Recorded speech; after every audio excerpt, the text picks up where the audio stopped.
भाई भाई को नीचा गिराना देखना चाह रहा है, एक भाई को नीचे दिखाना चाह रहा है, एक देवरानी जेठानी को नीचे दिखाना चाहती है, जेठानी देवरानी को नीचे दिखाना चाहती है, पड़ोसी पड़ोसी को नीचे दिखाना चाहता है। हम पूरे जीवन में एक दूसरे को नीचे दिखाने का प्रयास कर रहे हैं। शिव महापुराण की कथा कहती है, भगवान शंकर की कथा कहती है कि उनको ऊंचा उठाने का प्रयास करो। अगर एक भी ऊंचा उठ जाएगा तो चार लोगों में छाती ठोक कर कहोगे कि वो मेरा पड़ोसी है, वो मेरा भाई है, वो मेरा बंधु है, वो मेरा दुनिया के लोगों ने देवादिदेव महादेव को बदनाम कर दिया। कोई कहता है शंकर जी गांजा पीते हैं, शंकर जी गंजेड़ी हैं, कोई कहता है शंकर जी भांग पीते हैं, भंगेड़ी हैं, कोई कहता है शंकर जी चरस पीते हैं, चरेसी हैं, कोई कहता है शंकर भगवान ये करते हैं, भगवान शंकर नशा करते हैं। ईमानदारी से बोलना, अगर शंकर जी नशा करते होते तो उनकी औलाद इतनी ज्ञानवान और विद्वान पैदा होती? गणेश जी जैसे बुद्धि के देवता और रिद्धि सिद्धि जैसी बहू, सदानंद कार्तिकेय देवों के भी देव, सेना के अध्यक्ष सदानंद कार्तिकेय हैं। अगर शंकर भगवान नशा करते होते तो नशा करने वाले की औलाद इतनी वीर, इतनी बुद्धिमान, सारे वेद और पुराण लिखने वाली। वेद व्यास जी तो बद्रीनाथ में जाकर बैठ गए, लिखने के लिए गणेश जी को बिठाया था। वो बोल रहे थे, लिख रहे थे, गणेश जरा बुद्धि के देवता को जिसने प्रकट करा हो, सदानंद कार्तिकेय को जिसने प्रकट करा हो, वो नशा नहीं करता, दुनिया के दुख को पीता है, इसलिए लोग उसे नशेला कर देते। लोग नशेला कर देते हैं। जरा सा जिंदगी में दुख आता है और आप मदिरा की दुकान पहुंच जाते हो, जरा सा जिंदगी में दुख आता है और आप मय खाने पहुंच जाते हो, जरा सा जिंदगी में दुख आता है और आप शराब का नशा करने पहुंच जाते हो। बहुत दुख था, इसलिए मेरा मूड करा तो मैंने पी ली। तो उसी के पास में दवाई की दुकान थी, जहर मिल रहा था, पी के बता देता। बहुत दुख था, पी ली। जरा सा दुख आया, तकलीफ आई, कष्ट आया, जरा सी तकलीफ आई और मदिरा का पान कर लिया। जीवन का सबसे बड़ा अगर सुख है, जीवन में दुख आए, कष्ट आए, तब मदिरा की दुकान याद नहीं आना चाहिए। तुम्हारे जीवन में दुख और तकलीफ आए तो भोलेनाथ का मंदिर याद आना चाहिए कि वहां जाऊंगा तो दुख कटेगा। मदिरा पीने से दुख नहीं कटेगा, केवल नशे में हो जाओगे, 2-4 घंटे सो जाओगे, वापस तैयार होकर दुख को झेलना पड़ेगा। तुम्हारे दुख को अगर तुम्हें समाप्त करना है, तुम्हारे दुख को तुम्हें मिटाना है, तो मदिरा पीकर, नशा कर कर दुख नहीं कटता, भगवान का भजन कर कर दुख कट जाता है। मंदिर जाओ, देवालय जाओ, शिवालय जाओ, पर मदिरा की दुकान मत जाओ। दुख मदिरा की दुकान से नहीं कटेगा, दुख परमात्मा के भजन से कटेगा, उसकी भक्ति से कटेगा, उसके स्मरण से कटेगा। बड़ा गम में था इसलिए पी लिया। ऐसा गम महादेव से जाकर कहना कि भोलेनाथ बड़ा गम है, शिव जी कहेंगे तू क्यों चिंता करता है, भजन कर। मैं ऐसा गम तो ना जाने कितनों के मिटा दिए, कितनों के गम मिटाए।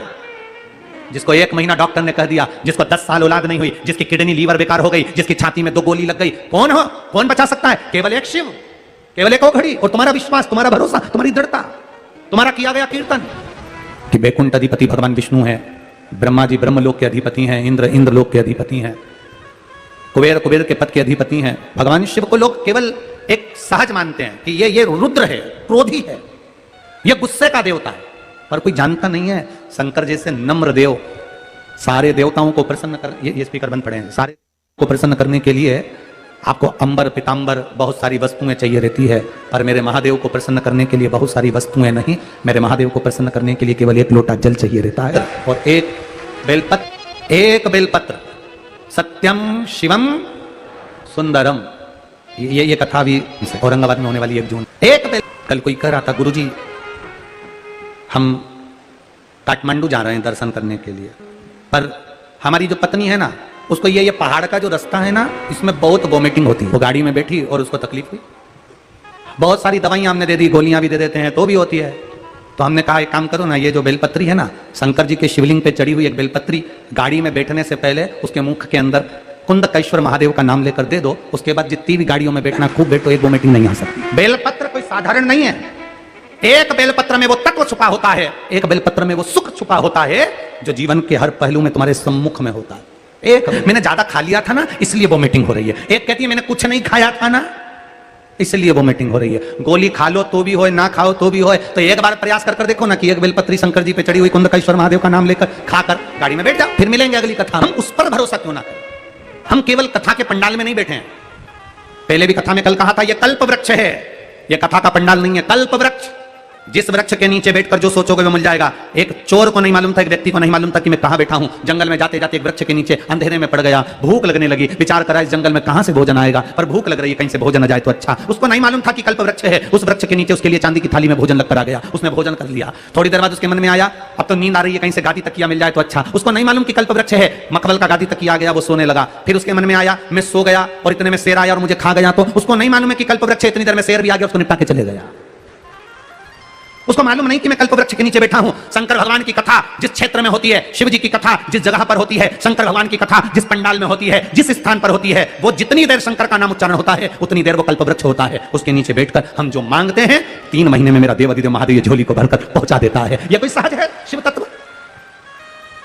उसको सुनना मात्र, श्री शिवाय नमस्तुभ्यम मंत्र का उच्चारण कर लेना, शिव तत्व को जान लेना। ये घड़ी के अंदर चाबी भर दी है और घड़ी में अगर आपने चाबी भर दी, फिर भरने के बाद आप छोड़ दो। घड़ी में चाबी भरने के बाद जब आपने छोड़ दिया, समय आएगा अपने आप अलार्म, बोलो जम के बोलो, बज जाएगा। आप शंकर जी के मंदिर में जाकर जल चढ़ा दो, आप शिव जी का गुणगान कर लो, आप शंकर जी पे 1 लोटा जल चढ़ा दो, आप शंकर जी पे बेलपत्र चढ़ा दो, आप श्री शिवाय नमस्तुभ्यम करो, मंत्र जाप। आप भगवान शिव की अविरल भक्ति का जाप, आप भगवान शंकर की अविरल भक्ति, जल चढ़ाते रहो, चढ़ाते रहो, चढ़ाते रहो, बेलपत्र चढ़ाते रहो, शंकर भगवान का भजन करते रहो, शिव महापुराण की कथा सुनते रहो। जब आपके भजन का फल जब मेरे महादेव देख लेंगे कि तेरी दुख की घड़ी आई है, उस समय पर वह अलार्म बजाना प्रारंभ कर देंगे। उस समय पर तुम्हारा भजन सामने आकर खड़ा हो जाएगा। तब ये भजन तुम्हारा वहां आकर खड़ा हो। एक बार जोरदार ताली बजाएं, बोल काशी विश्वनाथ भगवान की। सोमवार की अष्टमी के दिन भगवान शंकर को बेलपत्र समर्पित जरूर करना चाहिए, वो भी शाम के समय पर। आप लोग तो जानते होंगे कि सोमवार की जो अष्टमी होती है, शंकर और पार्वती के मिलन का दिन होता है। साल भर में लगभग 4 या 5 सोमवार की अष्टमी पड़ती है, इससे ज्यादा नहीं पड़ती। अगर घर में संपदा लक्ष्मी नहीं आ रही हो, व्यापार व्यवसाय नहीं चल रहा हो, नौकरी सर्विस नहीं मिल रही हो, बहुत तकलीफ हो, 7 बेलपत्री केसर को घिसकर चंदन बनाकर बेलपत्री पर बीच वाली पत्ती पर ओम लिखना है। दोनों पत्तियों पर भी एक आद्यशक्ति जगदम्बा के नाम की केसर की बिंदी लगाना है, दूसरे में श्री गणेश रिद्धि सिद्धि के नाम की बिंदी लगाना है। शिव जी पर समर्पित करते जाना, शंकर को चढ़ाते जाना। सोमवार की अष्टमी के दिन भगवान शंकर को बेलपत्र समर्पित जरूर करना चाहिए, वो भी शाम के समय पर। शिव और पार्वती के मिलन का दिन होता है सोमवार की अष्टमी। इसमें मां जगत जननी जगदम्बा अपनी 64 योगिनियों को लेकर शंकर भगवान के सामने नृत्य करती हैं जब सोमवार की अष्टमी पड़े। जैसे शिवरात्रि का महत्व होता है, उसी तरह सोमवार की अष्टमी का महत्व होता है। जब 64 योगिनियां माता शंकर भगवान के सामने नृत्य करती हैं, तब भगवान शिव उठकर खड़े होकर उन 64 योगिनियों को अपने हस्त कमल पर धारण करते हैं। और हस्त कमल पर धारण करते हैं तब उन 64 योगिनियों को लक्ष्मियां प्रदान करती हैं। लक्ष्मियों को, लक्ष्मी माता को वो 64 योगिनियां दी जाती हैं। लक्ष्मी मैया उन 64 योगिनियों को भगवान विष्णु के पास लेकर जाती हैं। भगवान नारायण उन 64 योगिनियों को ब्रह्मदेव के पास लेकर जाते हैं। उन 64 योगिनियों को ब्रह्मा जी ब्रह्माणी को प्रदान करते हैं। ब्रह्माणी उस 64 योगिनियों को ले जाकर माँ जगतजननी आद्य शक्ति को देती हैं। आद्य शक्ति उन 64 योगिनियों को ले जाकर शिव को समर्पित करती हैं। शंकर भगवान की कथा कहती है, सोमवार की अष्टमी पड़ने वाले दिन अगर बेलपत्र पर केसर का भाग लगाकर, ओम लिखकर केसर का ही तिलक लगाकर माँ आद्य शक्ति गणेश जी रिद्धि सिद्धि के नाम से 7 बेलपत्र शिव